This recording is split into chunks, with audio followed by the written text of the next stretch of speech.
Every song has its own story, and every lyric has its own association with a personal emotion. That statement is so very true.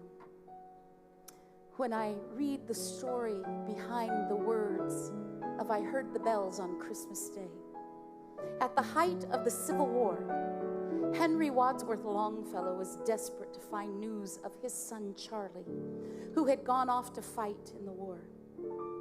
And no matter where he turned and everywhere he tried, he couldn't find any news of his well-being or of his whereabouts. And needless to say, his father's heart became quite anxious. On Christmas Eve, there came a knock at the door.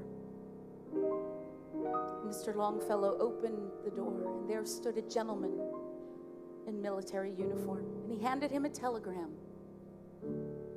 And with dread, he opened the telegram and read his worst fear. "Your son has been killed in battle." The words ripped through his heart like a knife. He ran out into the streets and he shook a fist to the God who seemed to have forsaken him. "Why, God, why? First you take my wife, and then you take my firstborn son, and now you take Charlie. Why, God?"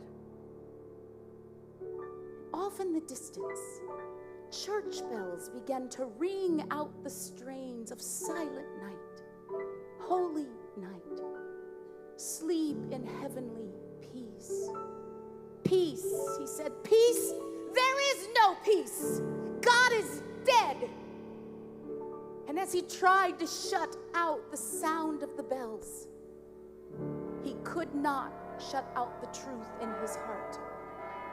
And God began to do what only God can do. He began to transform that tragedy into a triumph.